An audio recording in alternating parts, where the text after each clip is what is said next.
in pursuit of health and wisdom. Sapio with Buck Joffrey.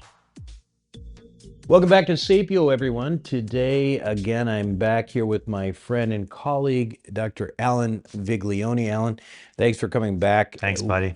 And today, we're going to talk about another one of these, what we're calling pillars of longevity. So far, what do we got? We got Diet, nutrition. diet, nutrition. We got exercise. We got sleep. We got drugs and supplements, right? And then this one today we're going to do is, it's kind of interesting because we talked about this for a while, whether we would consider this a pillar or not, but I think it is, especially in our medicine 3.0 model that we're talking about. Diagnostics, right?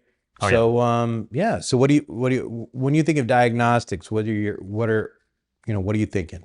Hey, well, so diagnostics is bread and butter internal medicine. So, when we were having this discussion about, is this a pillar or not? Is this something that can truly contribute to longevity? It's very near and dear to my heart because it's very near and dear to my training. But really, what does diagnostics mean? Diagnostics means pulling the data, finding out what's going on so you can intervene upon it. I mean, really, I think it's as simple as that. And you don't know what you're dealing with unless you know what you're dealing with. Yeah. Well, that's a good point. You don't know what right? you're dealing with if you don't know what you're dealing with. One of the things that I think you and I agree on is that you don't really, that the way medicine has traditionally been done is probably a little short on the diagnostic side, right? In other words, we 100%. always tend to play defense. The diagnostics is about playing offense. It's about being able to get to the bottom of things, find out, get some clues on that there's a problem. Well, you can still do something about it. Right, And right. that's a little bit different from the way we have traditionally been trained. However, there are, lots of diagnostics that are part of sort of the, maybe the canon of traditional internal medicine.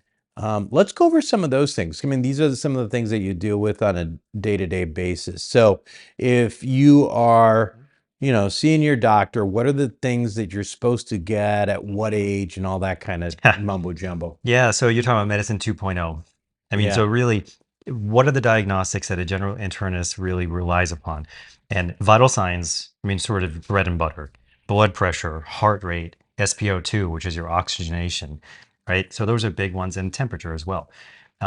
So those sort of diagnostics are truly kind of the paradigm of an acute presentation, right? So what's going on with the patient? From a preventative wellness standpoint, the diagnostics that we most commonly see would be a fasting lipid panel. And by the way, even the fasting element is a little bit more controversial than we think, but a complete blood count, electrolytes, liver and kidneys, maybe a thyroid. But really, the standard of care regarding these things is based on evidence-based medicine, right? And population-based medicine. And the question beckons, who do you order even the most basic preventative lab tests on? Yeah. If an 18-year-old comes into your office, do you need to check a cholesterol panel? If a 25-year-old comes into your office with no other comorbidities, do you need to check a hemoglobin A1C? And really, medicine 2.0 spends a lot of time trying to identify what that cost benefit balance is for conservation in a large system. A lot of risk stratification It's a lot of it. and large numbers and things like Correct. that. Which, that's great, but if you're, in big numbers, the problem is if you're one of the small numbers, it doesn't really help you Hey, much. I agree. You're right. So let's talk about, again, just some basic stuff. People are getting there. Maybe they're in their, even just simple as screenings, right? Like some of the basic screenings that Yeah. you should be getting starting at what, maybe 30s, 40s, whatever. Do you want to talk a little bit about those? Yeah. So really, so basic screening, you got an 18-year-old that comes in your office, right? So by the way, STD screening, gonorrhea, chlamydia is now guideline based to check 18-year-old college level students for asymptomatic gonorrhea, chlamydia, simple P test. Yeah. One cholesterol panel between 18 and 21, and even that's controversial.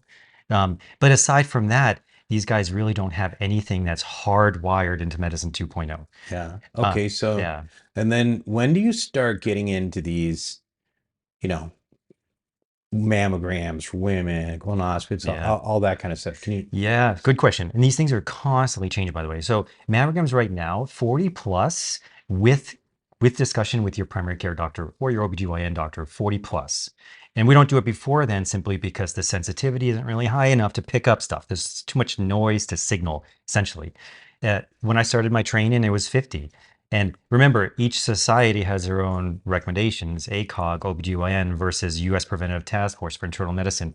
But 40 right now is when I think about mammograms. I have this conversation with the patients every 1 to 2 years. Okay. Colorectal cancer screening, even that's changed since my training. It was 50, now it's 45, given the incidence of rectal cancer rise in the United States, which we don't know why. We just know that there's an unusual spike going on. So 45 years old. For colonoscopy? For colonoscopy. Okay. Yeah. And that's actually a really good point. So colonoscopy, I mean, we have Cologuards, we have FIT testing, fecal immunotesting. These are alternative modalities to screen for colorectal cancer, but there's really there's no exchange for the classic colonoscopy, diagnostic and therapeutic in a sense. Yeah. PSA screening, even more controversial. Why is 50 that? plus. Why is that I mean, it's easy to do, obviously, PSA for prostate cancer. Yeah. Screening, and it's a blood test. Why is that controversial? Man, I can tell you both sides of the camp, and I have a love-hate relationship with it. It has to do with sensitivity and specificity. You have a love-hate relationship really with do. PSA. That's a really strange thing to say. With the digital rectal exam. Oh, that sounds even more strange. Okay, let's not go there. Let's stick to the PSA. Yeah, right, PSA. Yeah, but it really has to do with what are you going to do with that information?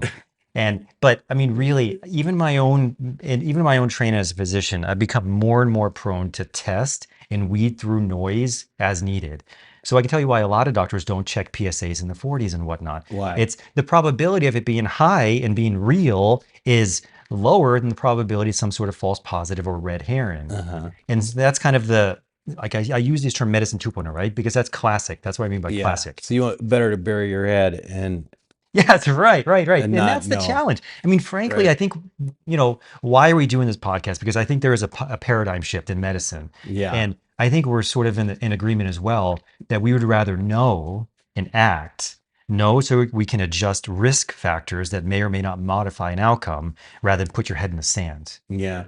A lot of these algorithms in traditional internal medicine, it sounds like I don't know, I'm not comfortable with them as a patient. You just got really Italian when you said that. Huh?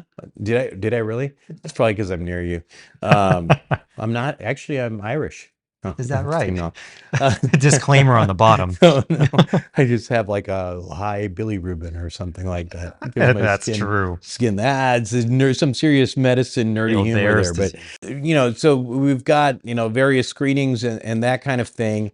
What I think about though with screenings is, like, for example, with cardiovascular screening, there's an example right there where sometimes I feel like I'm not terribly comfortable with the bar that has been set. Like I feel like that I want to know a little bit more, and maybe I would feel comfortable if people in my family would know just a little bit more. Like cardiovascular, where are we with cardiovascular testing, right? When do you need a stress test and all that kind of stuff? Oh gosh, I mean, the answer to that is never unless clinically indicated. Right. That's so in other words, when you start having chest pain or have some kind of symptom that suggests that your arteries of your heart have already narrowed to a point where you could just drop dead, then let's do some testing and see if we can do something about it, right? It's nuts. Right. It's nuts. So that's where we start getting into this next level stuff, which still is in a doctor's office, but it's not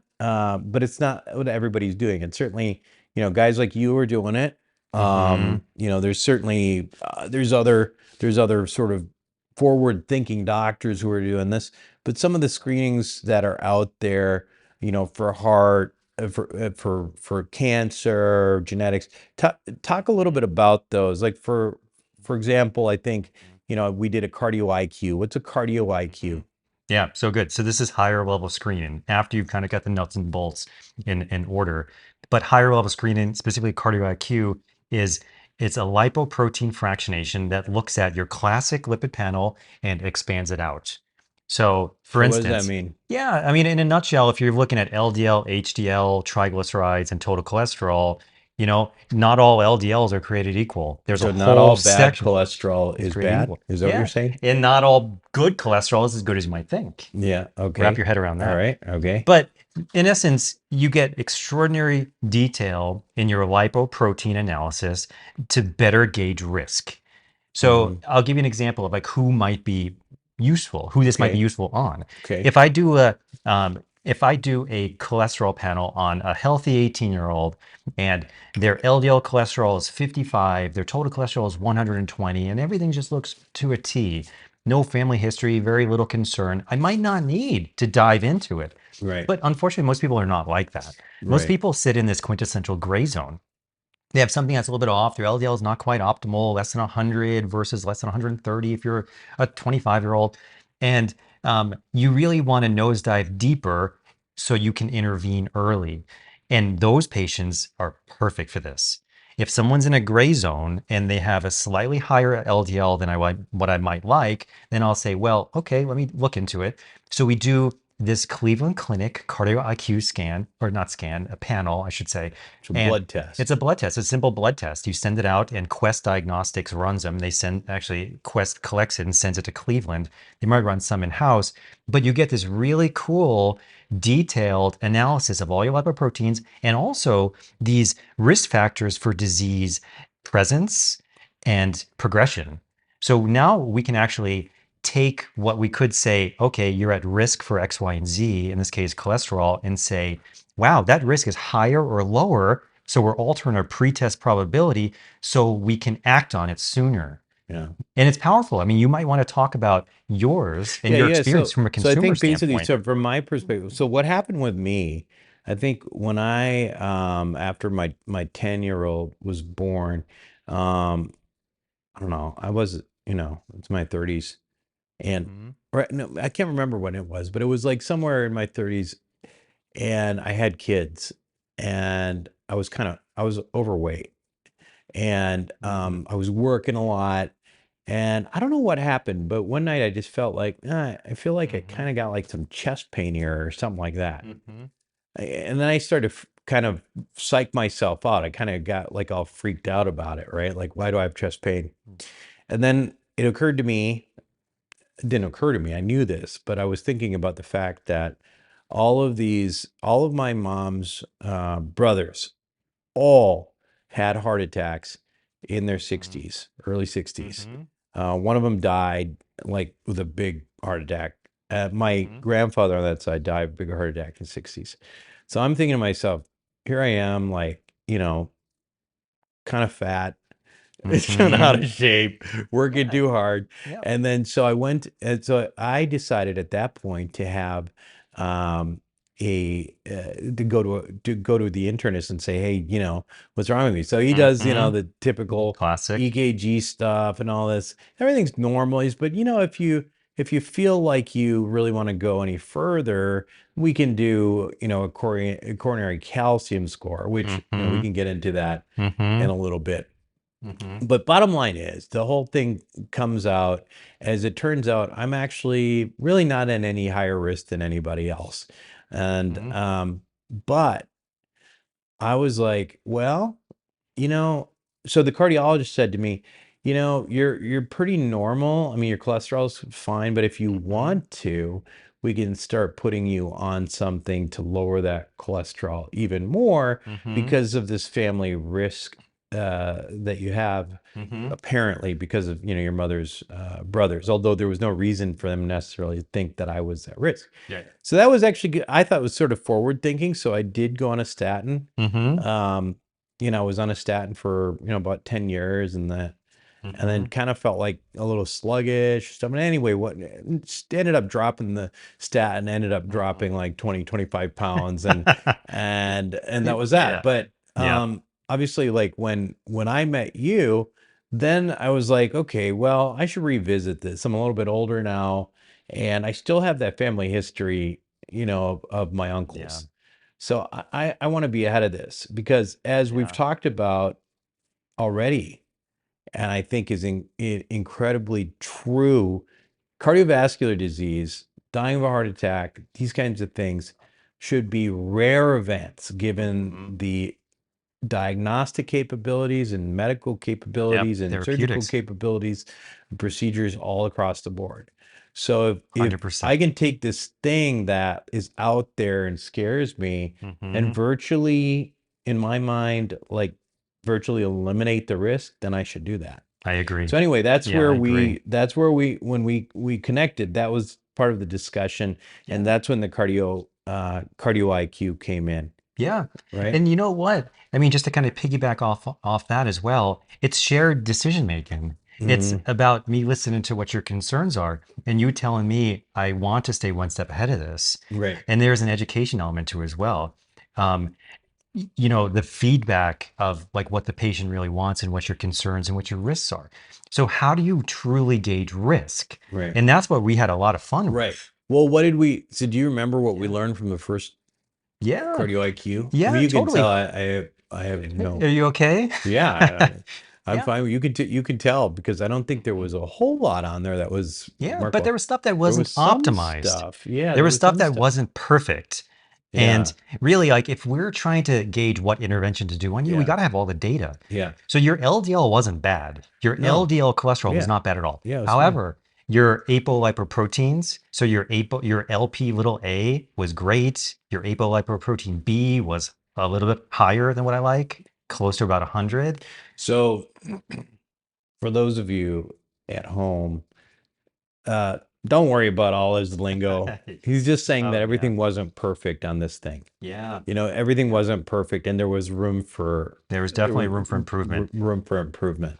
And Right. and really, you know, even aside from the lipoprotein analysis, do you remember we checked a homocysteine level on you? Yeah. Right. Homocysteine level is high, about Right. 14 to 15. Right. We And wouldn't what pick does that that up. mean? Homocysteine is an independent risk factor for cardiac disease. Right. So we're trying to identify all the risk factors that might need to be modified. And we found Yeah. out why. Was it Yeah. the cardio IQ that gave us the gene thing? No, Oh, that was okay. genetic testing, Okay. which is different. Although Okay. the cardio IQ puts some of that in. Yeah, yeah.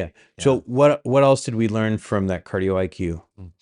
You Remember? had a few progression markers, not a few, but a couple, Uh-huh. and LP, gosh, I'm Yeah. drawing a blank on it, LP A12 or something of that Yeah, yeah. nature. Well, it's not important. I mean, the specifics, but I think Yeah. the bottom line is what we ended up doing is we did interventions through, we talked about Repatha and all these kinds of things, which again, ordinarily with somebody with my initial blood profile, we would never have done. Yeah. And then we just did a cardio IQ On Repatha. again, Yeah. like it was like 6 months later, and you were telling me I know. that I was a gunner. I was. You told me I that. know. You told me I was Well, you like one of, took all the stuff that was in the yellow Right. and you turned it into the green. so everything like, Yeah. and you were saying it was like one of the better cardio IQs you've ever Yeah. seen. Yeah. You don't see cardio IQs this optimized without Right. medications. Right. Really. Right. You know, and we wouldn't have known unless we checked. Right. So yeah, I mean, so I feel good about that. Okay, so Yeah. beyond cardio IQ, there's other stuff out there too. You mentioned genetics. Let's talk a little bit about genetic screening, Yeah. because that was also something that we did a little bit of Mhm. and found some interesting things. Yeah. So really, I mean, how do you personalize medicine without knowing what you're dealing with on a molecular level? But there are several genetic testing platforms. One of them's called Intellect's DNA SNP testing that I like. There's this new thing called New Amsterdam Genomics testing, which uses fancy AI. But here's the idea. You want to identify someone's probabilistic risk. So if you're looking for genetic mutations, polymorphisms, things in their DNA that might portend a risk, then as a clinician, you can zoom into those risks and intervene from a lifestyle perspective or supplement Yeah. perspective. So And we did this here's on a you. good example of how this works, because it's not always about finding something big, bad, and scary, like, Right, BRCA gene or yeah, something. something rare and whatever. Sometimes you find some things that you can just act on. They're sort of, again, low-hanging fruit, Mhm. right? So in my case, I had a mutation in a gene called MTHFR, Yeah. which, how do you think, by the way, for those of you at home in medical school, we remembered that? the name of that gene. Can you bleep this? MTHFR gene, yes. But it was like the methylfolate reductase Correct. Yeah. gene. Talk about what that does. Well, it's a rate limiting enzymatic step in the methylation cycle. So what is a methylation cycle? So What does that mean? really, yeah, methylation cycle is how the body creates methane groups. And like literally, this is in the form of SAM-E. So SAM, S-adenosine Go on, talk English. methionine. Tell us what you're, Yeah, so it's a cycle that creates methane or methyl groups, and methyl groups are used physiologically for thousands of cellular processes. They can turn on and off genes. They can act as coenzymes. They can facilitate reactions, degradation of hormones. With my mutation, what was happening? So if you have a mutation somewhere in the cycle, specifically if you have a weak MTHFR gene, then you can be susceptible to building up homocysteine, which remember is an independent risk factor for cardiac disease. Cardiac disease. Correct. Now, that was very, very interesting. However, it would have been only interesting and downright frustrating if I couldn't have done something about it. Yeah. And it was really easy to do something exactly. about it. What did I, well, you started an activated folic acid supplement. So, so basically, I started taking certain kinds of B vitamins. Exactly. And I took this potential risk. By the way, 20% of the population has this genetic defect. Yeah. 20%. You know, it's so interesting. Yeah. 20% have this defect. Not all of them manifest the disease itself, but you don't know if you have it unless you check a homocysteine level. Right. So for what I do is I love genetics on everybody, by the way. You get baseline genetic tests and you know what you're dealing with. Or if you do a cardio IQ or you check a homocysteine and it's high, then I dive into the methylation pathways. But in your case, you are heterozygous, one copy, right? So the MTHFR is one gene that governs this methylation. There are other ones.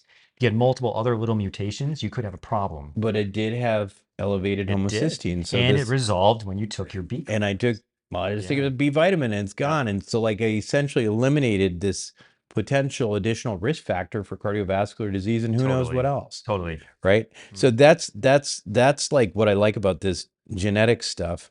What else did we learn in the genetics? Your APOE3 homozygous. That's right. APOE3 homozygous, which means that I'm not at an increased risk for Alzheimer's disease. Correct. Which is great. And that's the wild type. Basically, that's the most common in the population. E3. Yeah. Yeah. And E3 actually does have some protective effects for cholesterol. Yeah. So knowing you're again, we're doing multiple different little data points to look at your heart risk. So people might say, well, that's great. But you know, what if I was something else?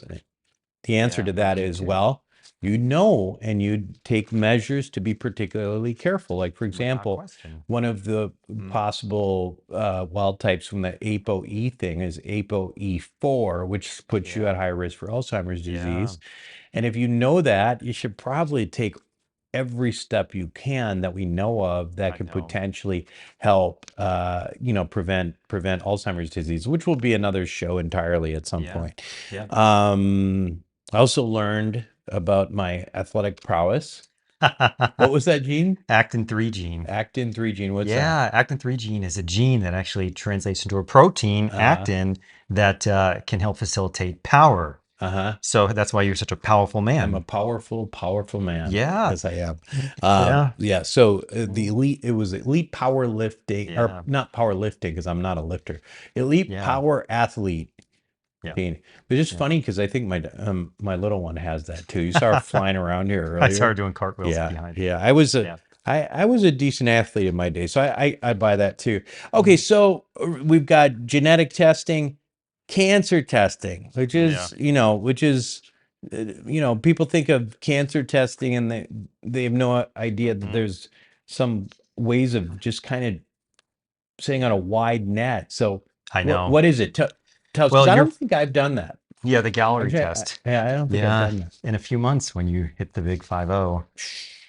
Yeah. We'll talk about that. No. Yeah. Well, so the Galleri test is a cell-free DNA marker test that looks at signals for 50 types of cancers. So you mentioned the term net, cast of net. So right now, what's the standard of internal medicine? What's the standard of care? You look at the highly probabilistic cancers for your gender and your age. Prostate cancer, skin cancer, colorectal cancer, breast cancer if you're a woman, right? But I mean, probabilistic, which honestly accounts for this much of the Right. cancers that you can. Right. Now, what intrigues me so most about the Galleri test is we're looking for rare cancers as well, but it's extremely sensitive at picking up aggressive rare cancers. So things like pancreatic cancer, right? Things Like hepatic. some of the genetic cancers, for example. Yeah, we're talking about Yeah. cancers that we don't have a better solution to identify. Right. We're talking about cancers where if you don't catch it early, it's probably a death sentence. Yeah. And this is finally an opportunity. It's called a liquid biopsy in some schools of thought, but it's finally an opportunity to detect non-detectable cancers. And we have the option now. It's called the Gallery, and there are other platforms that are kind of running into the market. Gallery. You know, I've been mispronouncing it as Galleri. I just don't know why. I think that sounds fancier. Galleri. You say potato, I say Simple blood potato. test. Yeah. Galleri, but it's spelled like Galleri. Yeah. Okay, got it. Yeah. And so how many cancers is the test for? And 50 cancers. 50 cancers. And what's the, we talk about sensitivity. Yeah. Sensitivity is like, how likely it is to pick something up that's there. Correct. So if you say it's 90% sensitive, it means 9 out of 10 times if it's there, it's going to pick it up. Yeah, you don't want to miss it. You don't want to miss it. And Yeah, that's you don't want what's a false important for this. negative. So so what's the sensitivity of these? Yeah, we're talking about pooled sensitivities hovering over 76% or so. Okay. Yeah, that's pretty good. Yeah, and think about this though, when I use the word pooled, we're talking about sensitivities of 50 cancers in multiple stages. Right. You're not going to expect a 99% sensitivity. Right. And as cancers go from stage 1 to stage 2, you're going to be putting out into the blood higher markers. So if it doesn't catch it, but here's sort of the spin off of that. If you have something that's a 76% pool sensitivity, what I like about it is I've been doing this every year on patients. If you don't have enough signal detection to pick it up one year and you repeat it the next year, you can actually compound that sensitivity. So we're talking about just like multiplying probabilities. Yeah. So higher probability of picking up something that's real. Right. But it's astounding. I mean, really, medicine 2.0 classically just looks at big cancers, the big four or whatnot, and you pray that you're not on the far end of the bell curve. Yeah. Sarcomas and other things. Yeah. And again, very much traditional medicine when it comes to cancer is playing defense. Yeah, it is. Completely defense. And there's no offense. And it's basically it's trying to detect something that, at that point, like there's a pretty good chance it's pretty far along, unfortunately. So in addition to that, so we've talked with the cardio IQ, we talked about that. We talked about cancer testing, genetic testing, whole body MRI. What's the usefulness of that and all that? Yeah, it is what it sounds like. It's not the whole body. It usually kind of ends right around the knee, but we're talking about head down to the knee. They do angio, so you can look at the blood vessels in the head and neck. You can look at the brain, the vessels of the brain, and then also the volumetric area of the brain. But really, what is the benefit of it? You're looking at the entire body and you can detect solid organ problems, not just cancer. I've picked up an aneurysm on a woman, never would have seen it otherwise. Now, and of course, all the solid organ tumors, just like pancreatic cancer. Now, what do the naysayers say? Well, they say it's not cost effective for the whole population, right? Of course, right? They'll say you pick up a lot of noise, and I say, of course, right? But half of what we do is having discussions with patients, choosing risk-benefit or analyzing data, and actually determining what's noise and what's real. So we have these discussions with patients. We go through it. We just say, okay, nonsense. But admittedly, I haven't picked up a whole lot of. I thought I'd pick up more. But as an internal medicine doctor, you identify what's real, and then you go into a greater screen, personalized medicine profile. Yeah. I should point out too, it's not like we're saying that everybody has to get all these. It's important just people to know what's out there. I mean, for me, I've had cardio IQ, I've had some genetic screening, but I've not had a whole body MRI.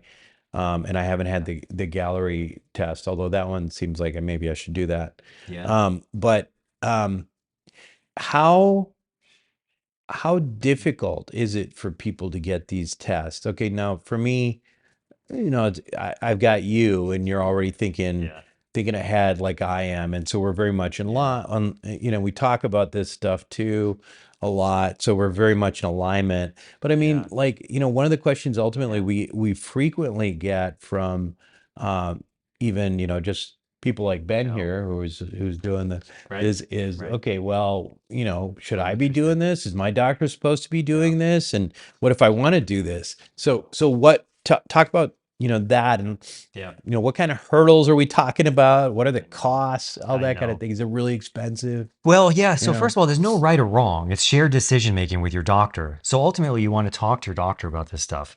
And your doctor may not know anything about Your it. doctor, It's not your doctor's fault because this yeah. stuff is pretty cutting edge. We don't And demonize anybody, and yeah, he yeah. may not be supportive of it. So the question is, where do you go for these sorts of diagnostic tests? And phase one is always go to your physician. Ask them what they think. They know you better than anybody. Someone might not be appropriate for certain stuff. Someone might not need it, right? But it's a shared decision-making tool. And if your physician says, figure it out on your own, then there are third-party centers. There are longevity centers that can do these things, that can run all these things, full body MRIs. And interestingly, Buck, there are also ways there are also direct to consumer ways to check these things. Mhm. You can do a cardio IQ. You can log in, you can create an account with Quest and run a cardio IQ test Right. literally by yourself. Right. Now you get the data and you have to figure out how to How interpret it. expensive is that? Well, Is it pretty expensive? yeah, I mean, cash price versus, so good question. So cash price versus insurance, these things are covered by insurance. And we're talking about a few $100. Yeah. I just had it done too, and you did as well. My Mine was copay. better than yours, by the way.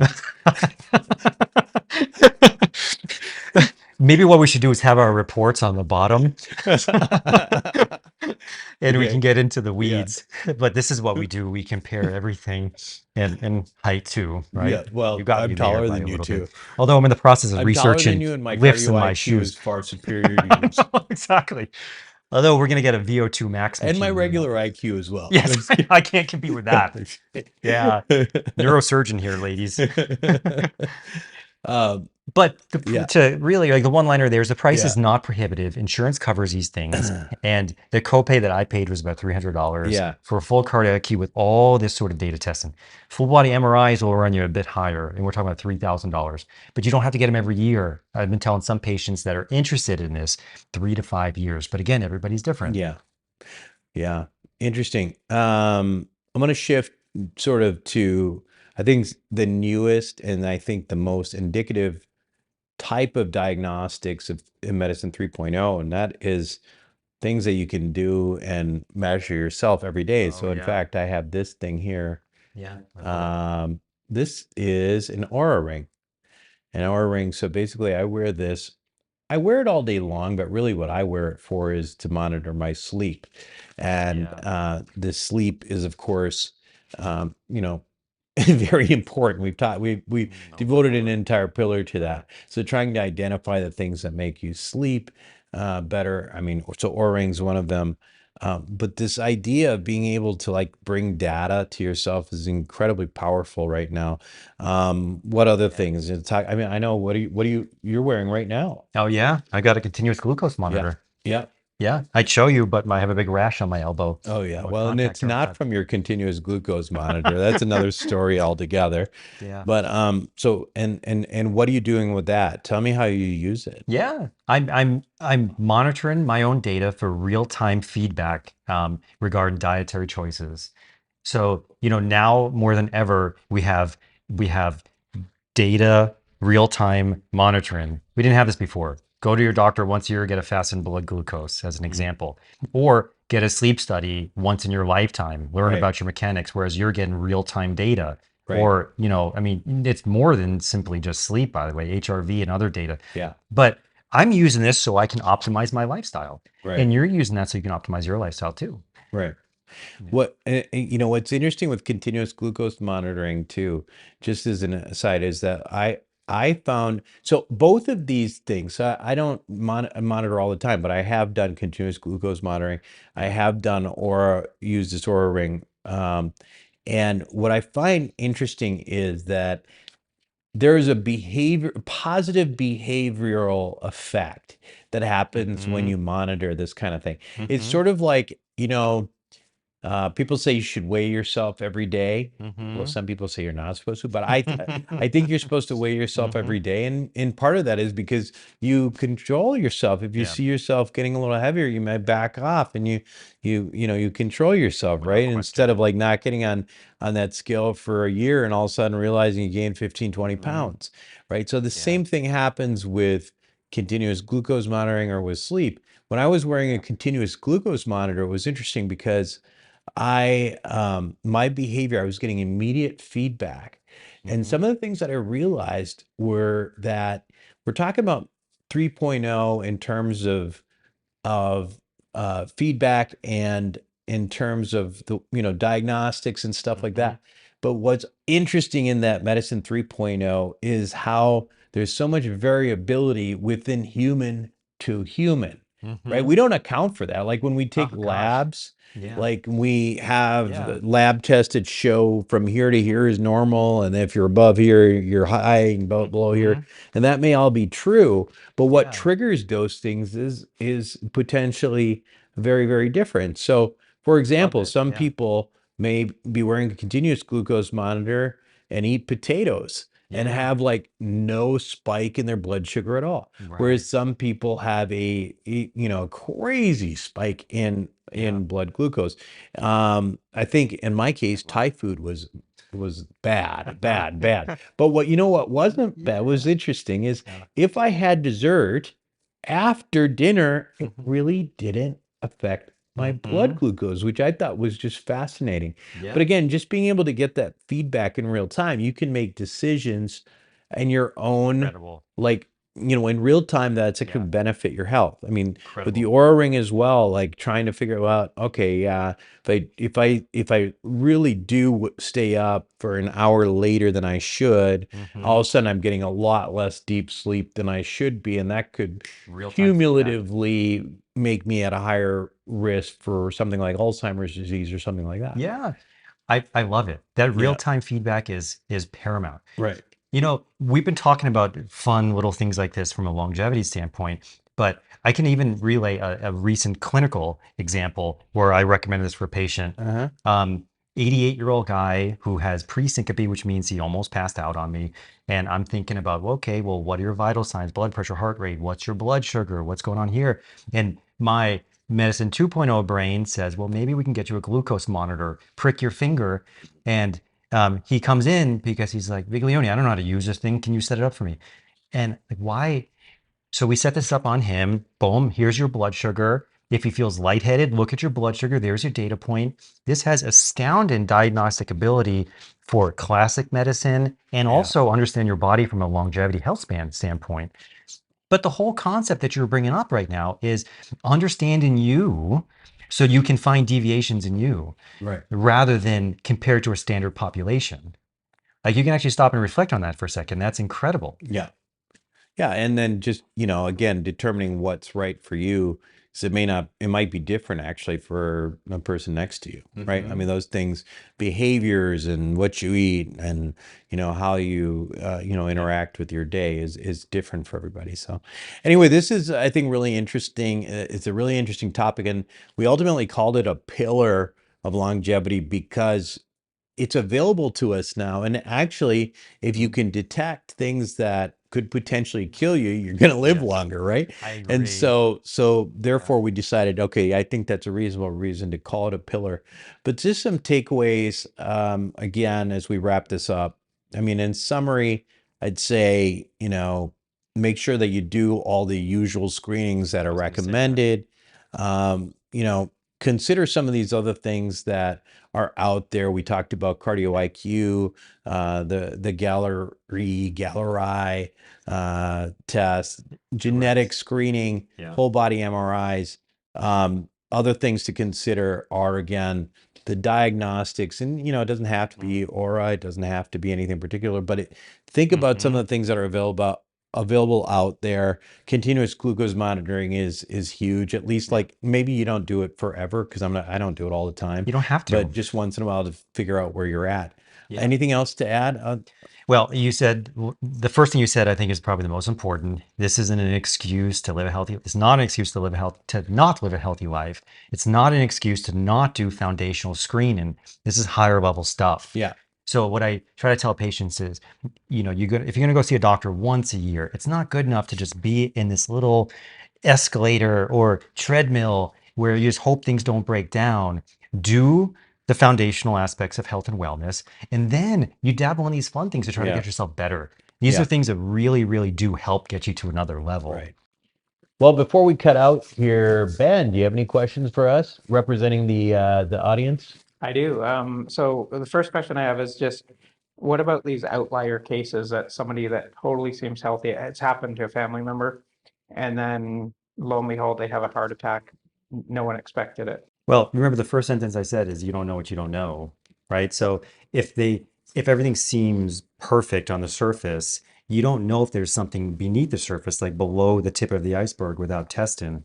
So it's essentially just supporting what we're saying. Baseline diagnostics, make sure that medicine 2.0 is optimized. And you don't stop there. You don't just stand on that treadmill and say, I'm going to see my doctor in a year. You dig more. And gosh, I do cardiac cues on patients that have healthy lifestyles all the time. It doesn't mean that they have great lipoproteins. It doesn't mean that they can't have things that could be better. And genetic testing, I think everybody benefits from genetic testing because it's more than just cardiac. You're trying to find things that you should look forward to, good or bad, athlete genes, whatever it might be, ways to optimize your training. In this case, cardiovascular health. The whole point is doing that early so you can map your wellness plan. But the one line of your answer is, I would advocate to do medicine 2.0, do foundational testing, and then go higher and dig into it and dig into it and dig into it. There's always room for improvement. I think the other thing that I would just emphasize is that, I think there's this, I think a lot of people have a false sense of security by, there's certainly truth to the fact that if you eat well, you exercise, all these kinds of things, your chances of disease, particularly cardiovascular disease and that sort of thing, are lower. However, genetics in this stuff is so powerful, right? It's so powerful, so that like even you could look like the model of health, right? And you hear about that all the time. You used to see that all the time. Yeah. Is somebody who's like somebody who's like a marathoner comes in and they've got like a cancer and they don't never drank or smoked or anything like that, or like you talked about, like in this situation where you've got somebody who's very fit, who's biking or whatever, and the next thing you know they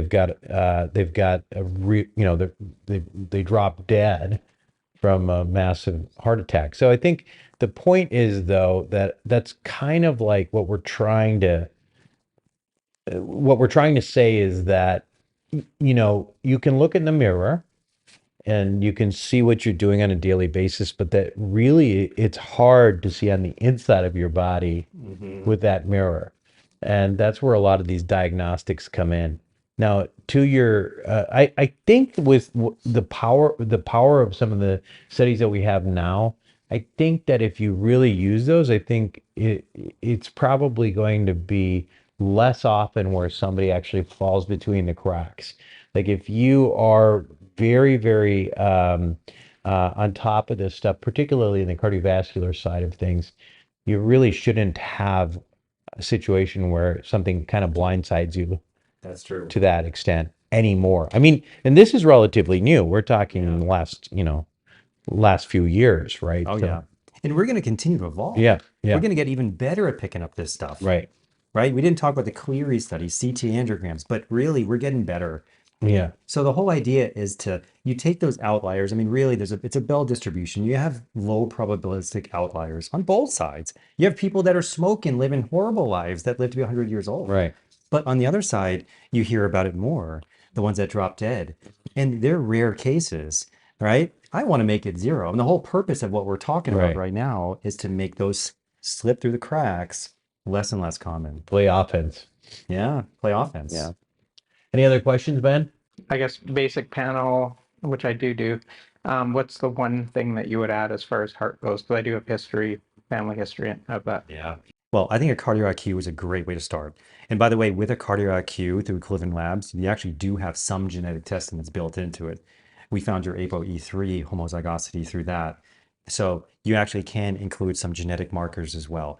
But it's an all-inclusive blood test panel that looks at multiple domains of cardiac risk. It's a really good next step. So let me ask you though, because if I, just this is your space, but if I'm Ben and I'm like, in my 50s and I've got cardiac history, I would want to do more than that. I probably want to actually see what my blood vessels look like. Yeah. So Right? there's Like, so risk the and cl- visualization. The Cleery study, for example, why don't you just talk about that? Because that's Yeah. something we didn't talk in the main segment that Yeah. actually is really Yeah. useful. And I had that. Yeah, great question, Buck. I mean, behind the scenes, we were talking about risk versus identification, and they both hold value.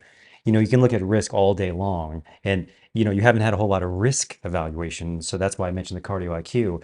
But on the end of at the other end of the spectrum, you can calculate risk, bump, bump, bump, bump, bump, bump. But really, what matters is this manifesting into disease? And what Buck was talking about was this Cleery study, which is essentially a CT angiogram of the heart, which beautifully using AI software models all of the blood vessels and shows flow through them, hard plaque and gummy plaque. And it's something that's trendable. Does blow your mind? This is a way to evaluate, is there plaque and is there early deposition of pre-plaque?